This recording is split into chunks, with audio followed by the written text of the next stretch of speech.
네, 반갑습니다. 이번 시간은 인류대학습강 제31강 근대 합리론을 배우는 시간이죠.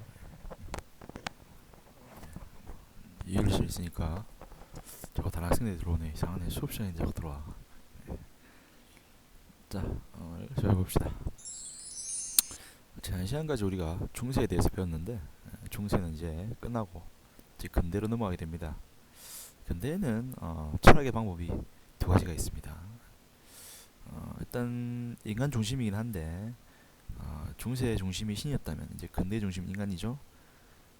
근대 중심 인간인데 이런 인간이 이제 지식을 찾아야 되는데 진리를 찾아야 되는데 신이 없이 이제 신이 아니라 인간 스스로 찾아야 됩니다. 인간 스스로가 이제 명백한 진리, 완벽한 진리를 찾을 수 있을까 의심스럽지 않을 수 없죠. 그래서 이러한 완벽한 진리를 찾는 방법이 그게 두 가지가 있다.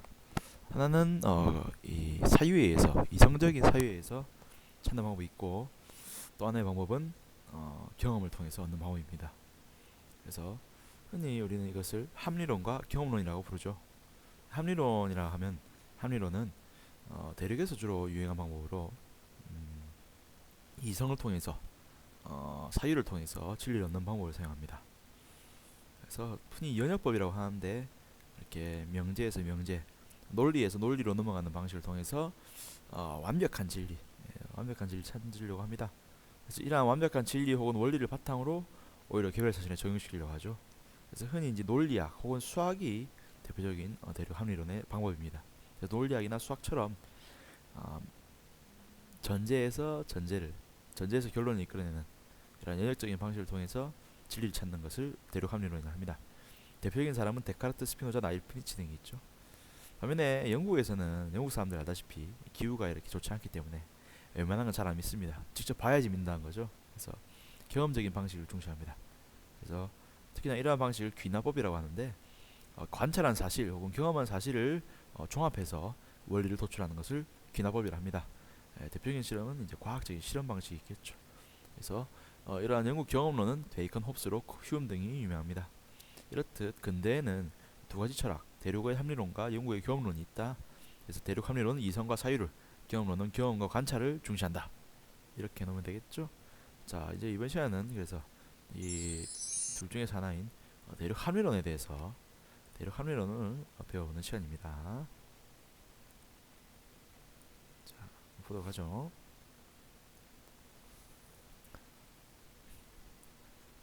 대륙 합리론에 맨 처음 배울 사람은 데카르트입니다. 르네 데카르트, 프랑스 사람이고요. 데카르트는 이 수학자 겸 철학자입니다. 그래서 철학을 하기도 했지만 수학자로도 유명해요. 그래서 이 사람 당연히 수학이 어떻게 철학과 똑같다 생각합니다. 그래서 수학의 명제도 철학과 같이 논리적 명제다. 따라서 반대로 철학적 명제도 수학처럼 풀 수 있어야 된다는 거죠. 수학 문제는 알다시피 탁탁 답이 나오지 않습니까? 그런 것처럼 이 철학도 마찬가지로 수학처럼 풀 수 있다고 보는 겁니다. 그래서 탁탁 논리적으로 넘어가야 된다는 거죠. 특히나 이 수학 여러분 알다시피 우리 수학 공통수학이 없죠 요즘. 네. 수학을 체일 펴면 맨 처음 나오는 그 이 단원이 집합과 명제죠. 집합과 명제, 그 명제 부분 보면 알겠지만 수학도 논리입니다. P이면 Q이다, not Q이면 not P이다 이렇게 되는 거. 그런 논리적인 사고를 바탕으로 하기 때문에 반드시 이 수학 논리라는 것이 수학에만 적용되는 건 아니기 때문에 반드시 논리는 철학에도 적용됩니다. 그래서 논리적인 방식이 그대로 적용돼야 된다.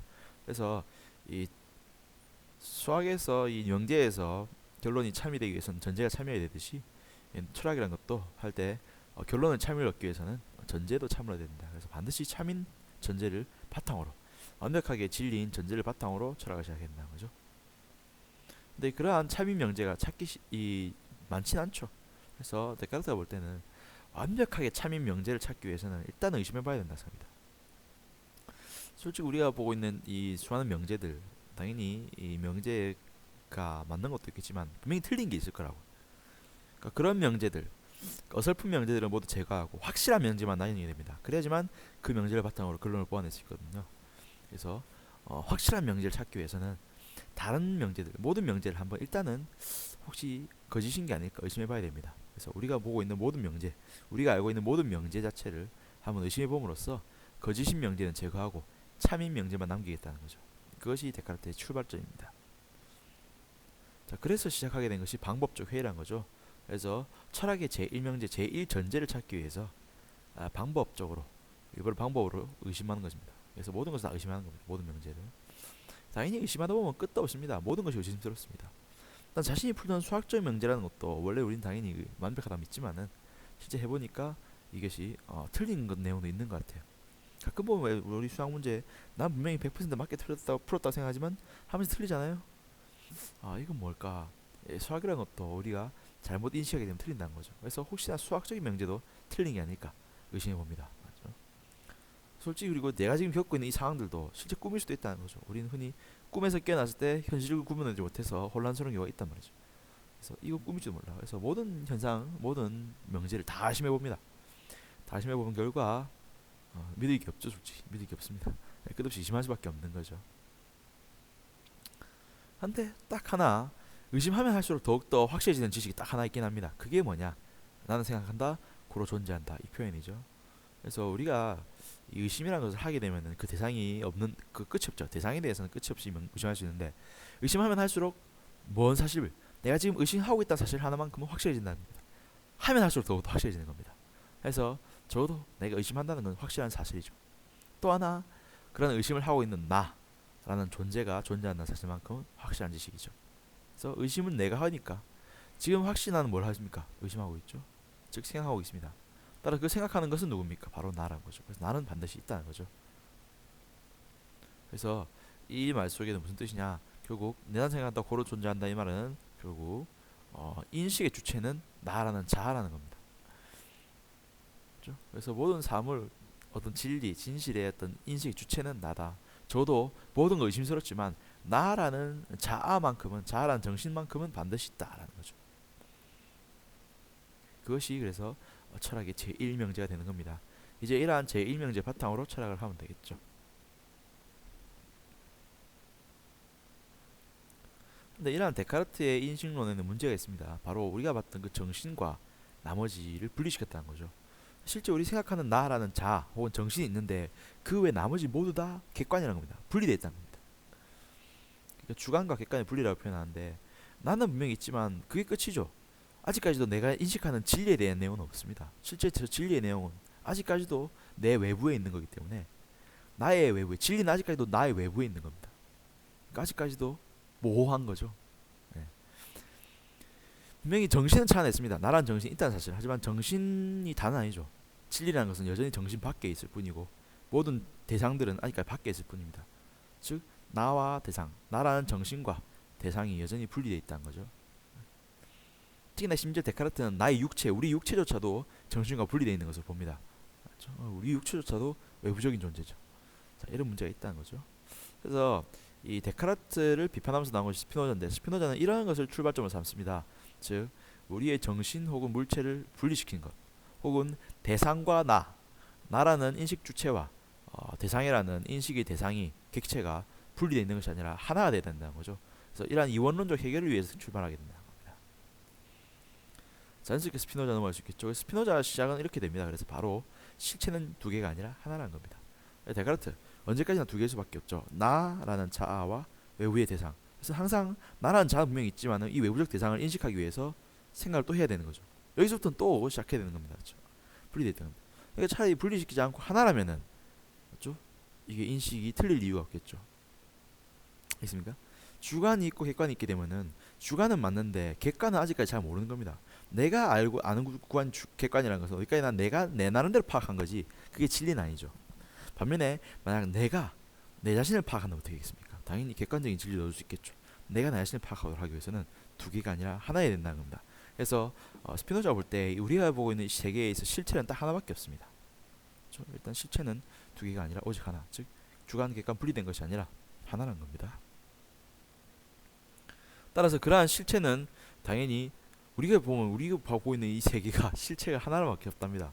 당연히 실체가 거대하겠죠. 거대한 이 실체. 무한의 실체. 당연히 그건 신입니다. 실체는 곧 신인 거죠. 우리가 보고 있는 이 자연이 곧 신인 겁니다. 그래서 우리가 이것을 뭐라 부르냐? 범신론이라고 부릅니다. 범신론. 그렇죠? 당연히 그럼 나는 뭐냐? 나는 바로 이런 무한한 실체의 유한한 양태, 즉 거대한 신의 일체이며 거대한 신의 일부분이며 또한 변형된 형태란 거죠. 그래서 양태란 별수입니다. 실체가 아니라. 실체는 신을 뜻하고 양태는 나를 뜻합니다. 그렇죠? 그리고 당연히 이 자연이라는 것은 신의 본성이고, 신의 본성은 뭐냐? 신의 본성은 필연적인 인과관계라는 거죠. 신이 일을 할 때는, 신이 사건을 일으키기 때는 사건이 그냥 일어난 것이 아니라 필연적인 인과관계에 따라서, 이성적인 인과관계에 따라서 일어난다는 겁니다. 그렇죠? 그래서 필연적이다, 이성적이다, 아주 이상적이고 그런 완벽한 인과관계를 지니고 있다는 겁니다. 자연의 현상, 우리가 보고 있는 자연의 현상들 모두 필연적이다. 하지만 이제 보통 우리가 이것을 그대로 인식하냐 아니란 거죠. 이런 자연의 인색관계를 보통은 대부분 인식하지 못하고 부자연스럽게 받아들이게 됩니다. 보세요. 옛날 이렇게 나무 밑에서 사람이 쉬고 있었어요. 사람이 쉬고 있었는데 갑자기 사고가 툭 떨어지는 겁니다. 아야! 맞겠죠. 그럼 열받습니다. 맞죠? 아니 신은 왜 나에게 사과를 던진 거지? 내가 그렇게 잘못했나? 억울합니다. 맞죠? 그냥 슬픕니다. 그리고 신이 나를 맞죠 괴롭히는 것 같고 왠지 모르게 부자연스럽습니다. 맞죠? 하지만 만약에 뉴턴이 됐습니다. 이 사람이 뉴턴인 겁니다. 살 탁 맞았어요. 맞고 열을 내는 것이 아니라 이성적으로 인식합니다. 아 이게 왜 떨어졌을까? 아 그래 지구가 끌어당긴 거야. 그래 지구에는 끌어당기는 힘이 있어. 그 끌어당기는 힘에 의해서 어쩔 수 없이 필연적으로 인과관계에 따라서 떨어진 거야. 그럼 이건 나를 괴롭히려고 한 게 아니라 자연스러운 거네. 자연의 본성이네. 이해한다는 거죠. 그래서 이 현상을 나를 괴롭히기 위해서 일어나는 현상이 아니라 내가 포함된 이 실체인 신이 이 조화롭게 이르기 위해서 하는 행동이라는 걸 느낄 수 있다는 거죠. 그러면 그렇게 억압적이지 않겠죠. 그래서 오히려 자유롭게 느끼는 겁니다. 그래서 스피노자가 볼 때는 우리가 인식을 어떻게 외부적 질서라고 인식할 때, 즉 이것을 이성적으로 파악하지 못하고 외부적 현상으로만 이해할 때는 우리가 스스로를 부자연스럽게 만드는 겁니다. 어떤 외부의 지배 질서에서 지배받는 것처럼. 하지만 그것은 지배 질서가 아니라 우리 내부의 필연성입니다. 내부의 본성인 거죠. 나라는 존재가 포함된 신의 내부적 본성입니다. 그러니까 보통 우리 자유라는 말은 자기 지배적 의미가 강합니다. 그렇죠? 그래서 자기 지배가 자유의 의미인데 보통 우리가 생각할 때 우리가 자연에 있어서만큼은 자유롭지 못하다는 생각을 하잖아요. 왜냐하면 어떤 알 수 없는 질서에서 지배당한 것 같죠. 하지만 알고 보면 그 질서 지배되고 있는 그 질서란 것이 나 역시 같이 포함되어 있기 때문에, 나를 포함한 신의 질서이기 때문에 오히려 자유의 의미가 됩니다. 즉 내가 가지고 있는 본성이 나를 지배하는 겁니다. 알겠죠? 나를 지배하는 저 자연의 본성이라는 것이 나와 분리된 것이 아니라 나의 본성인 겁니다. 그러니까 내 본성이 내가 지배한 내 본성을 내가 내 본성으로서 지배하는 거니까 이건 자유가 되는 거죠. 자기 지배라는 의미에서. 그렇죠? 또 하나 아까 봤듯이 부자유라고 느낄 때는 우리는 모든 현상에 대해서 짜증을 낼 수밖에 없고 이렇게 감정의 기복을 느끼게 됩니다. 감정적인 혼란의 상태. 이런 감정적인 혼란의 상태를 우리는 정념이라 하죠. 자연의 현상을 내가 명확하게 인식하지 못했기 때문에 항상 부자연스럽게 느끼게 되고 짜증을 내야 되니까 우린 정념에 휩쓸리게 됩니다. 굉장히 고통스러운 삶이죠. 반면 우리가 인식을 통해서 이 필연적 인과관계를 인식하고 이것이 나의 본성이라는 사실을 알게 되면 우린 자유스럽게 되고 따라서 우리는 정념이라는 것이 오지 않죠.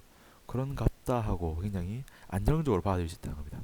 그래서 우리는 일종의 정서의 자기 지배, 정서적인 컨트롤을 경험하게 되고 이것이 보다 이성적인 상태라는 거죠.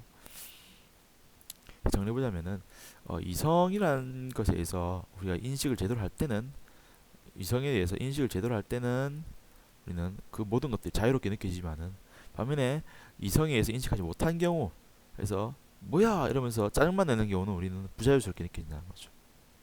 그런 내용입니다. 따라서 이성이라는 능력 우리가 좋은 능력인 게 이러한 필연성을 통해 느낄 수 있다는 거죠. 그리고 나아가서 우리는 우리의 최고의 인식인 신에 대해서 인식해야 됩니다. 이 자연현상이라는 것은 우리가 알고 있는 자연현상이라는 것은 일부에 불과해요. 맞죠? 일부의 현상에 불과하고 실제 이러한 일부를 지니고 있는 거대한 존재, 신에 대한 인식이 제일 중요하다는 거죠. 전체를 다 깨닫는 게 중요한 거지. 조금만 깨닫는 게 다가 아닙니다. 사가 떨어지는 게 이게 만류의 부채다. 이게 중요한 게 아니라 아예 우리를 지배하고 있는 이 자연 전체, 즉 신의 본성이 무엇인지 인식하는 게 중요하죠. 즉 신에 대한 인식이야말로 최고의 인식입니다.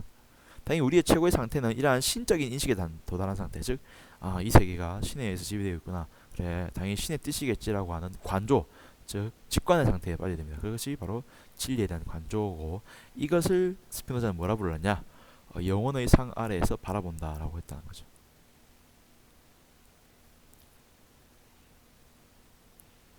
자, 그런 겁니다. 그래서 잠깐 돌이켜본다면은 이렇게 되는 거죠. 우리가 보면 실체는 하나죠. 그게 신입니다. 신은 신의 본성이 필연적 인과관계예요. 그럼 나는 뭐냐? 당연히 나는 신의 일부이죠. 그렇죠? 그럼 당연히 나를 지배하고 있는 외부적 현상인 자연 현상의 인과관계는 외부적 현상이 아니라 나의 본성인 거죠. 나를 포함하고 있는 모든 본성. 즉 나도 그런 본성을 지니고 있습니다. 그럼 내 본성이 나를 지배한다는 게 이게 자유입니까? 부자유입니까? 자유죠. 알겠죠? 그래서 결국은 내가 그런 것을 인식하게 된다면, 그러한 신적인 상태를 인식하게 된다면 나는 자유를 느낄 수 있게 되고 평화로운 행복한 삶을 살 수 있다는 게 스피노자의 생각입니다. 근데 스피노자의 이런 생각에는 큰 문제점이 있습니다. 일단 이런 필연적 인과관계라는 것을 설명하기 위해서 모든 존재들을 거대한 하나의 실체 일부분으로 바꾸는 거죠. 좀 억지스러운 면이 없지 않아 있습니다. 모두가 하나의 실체의 일부분이라니 좀 일정한 게 있습니다. 필연적 인과관계라는 건 맞죠. 인과관계라는 것이 맞죠. 이것이 모두가 다 지배받아야 되기 때문에 모두 다 똑같이 지배받기 위해서는 다들 하나여야 된다는 거죠. 필연적 인과관계가 똑같이 지배받기 위해서는 모두가 하나여야 된다는 거, 이 생각. 근데 좀 문제가 있는 거죠. 그래서 하나는 아니지 않습니까, 솔직히. 그래서 라이프니츠의 경우에는 다시 나눕니다. 오히려 더 이상 분할되니까 쪼개버렸습니다. 이게 미분이라고 적어놨는데 실제 미분한 건 아니고 라이프니츠가 미분 전문가입니다. 미분학을 연구를 했어요. 그래서 자기가 수학으로 우리가 미분하듯이 미분이라는 게 잘게 쪼개는 거 아니겠습니까? 그런 것처럼 실체라는 것도 잘게 쪼개버렸다는 거죠. 그래서 미분 적어놨네요.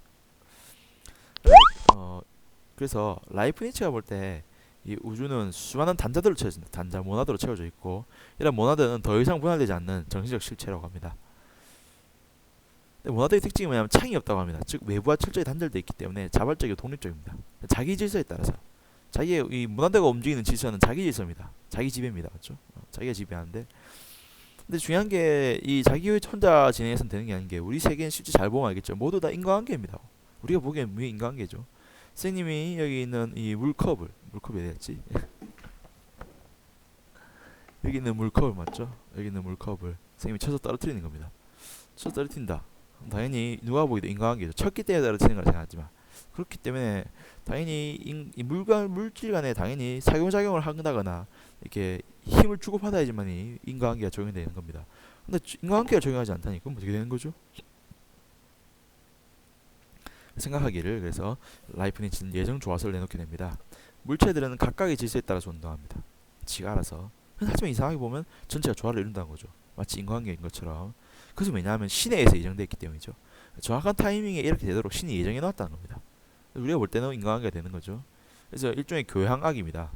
원래 이 교향악이라는 것은 악보가 전체가 동시에 하나의 악보를 보는 건 아니죠. 동시에 하나의 악보가 아니라 각자가 각자의 악보를 봅니다. 그래서 박자에 맞춰서 그 타이밍에 악기를 연주하면은 희한하게 전체는 하나의 음악이 된다는 거죠. 마치 그런 것처럼 각자의 실체들은 각자 알아서 운동을 합니다. 하지만 그게 이미 예정되어 있기 때문에 정확한 타이밍에 맞아떨어진다는 거죠. 그것이 예정조화설이죠. 정리해보자면은 데카르트에 있어서 제일 중요한 것은 우리가 기억해야 될 것이 제 방법적 회의라는 방법을 통해서 얻게 된 나는 생각한다, 고로 존재한다, 이 의미. 하지만 중요한 게 이 자아라는 의미, 여전히 아직까지도 내적 본성, 나의 외부에 머물러 있다는 거죠. 나의 외부에 머물러 있다. 그래서 나라는 건 깨달았지만 나 외부, 여전히 아직까지도 대상들은 나의 외부에 있는 겁니다. 그래서 내가 인식하는 대상이라는 것은 아직까지도 주관적일 수밖에 없는 거고, 실제 많이 틀릴 수가 있겠죠. 틀릴 수가 있다는 거, 충분히 틀릴 수 있다는 거죠. 차라리 대상을 인식하지 말고 내가 나를 인식하는 방법으로 바꿔보자라고 생각하는 것이 이 스피노자의 입장입니다. 스피노자는 나라는 것이 다른 것이 아니라 이 무한 실체인 신의 일부분인 거죠. 그래서 신이고 자연이고, 그러한 신의 일부분인 나는 당연히 신의 어떤 본성에 지배를 받겠죠. 하지만 그렇다고 해서 부자는 아닙니다. 그건 곧 나의 본성이니까. 그러니까 나의 본성을 통한 나의 지배니까 결코 부자유는 아니죠. 자유로운 건데 다만 그것이 모욕이기 때문에 필연적 인과관계라는 거죠. 그래서 보통 이성적인 사람은 필연적인 인과관계를 인식하기 때문에 이 외부 현상에 대해서 외부적 현상으로 받아들이지 않고 자연의 본성으로 알겠지만은 어떤 사람들은 그거에 대해서 짜증을 내고 정념에 휩쓸린다는 거죠. 그걸 벗어나야 됩니다. 근데 문제는 스피노자는 실체라는 것을 딱 하나만 보고 있습니다. 그렇죠? 근데 그것이 문제가 있죠. 실제 인간관계의 지배를 설명하기 위해서 실체를 하나로 먹는 것은 좀 이상합니다. 그래서 반면에 라이프니치 같은 경우에는 실체를 다시 또 쪼개버리죠. 자기 쪼개서 그 정신적 단위 한 개를 하나하나를 뭐라 부르냐? 모나드라고 부르고 단자라고 부릅니다. 모나드 단자라고 부르고 그런 단자들은 자기 질서에 따라서 움직이고 외부적으로 영향을 주고받지 않는다 봅니다. 그러면 이 인과관계는 뭐냐? 그것은 신이 예정되어 있는 것이 신이 예정한 거기 때문에 자연스럽게 조화된다는 거죠. 그런 내용들. 한민론 내용 보면 알겠지만 어떤 이성적 사유를 통해서 면역적으로 진리를 찾으려고 한다는 거. 공리 특히 증명을 통해서 이 이성적 증명을 통해서 이성의 논리를 통해서 이론을 뽑아낸다는 거 기억해두기 바랍니다. 이번 시간 이렇게 끝나네요. 좀 짧게 끝나는 면이 짧은데 역시 이 내용이 좀 이상합니다. 수업 시간보다 더 재밌는 것 같아요. 아무튼 계속 이어서 한번 하도록 하죠. 다음 시간에 뵙겠습니다.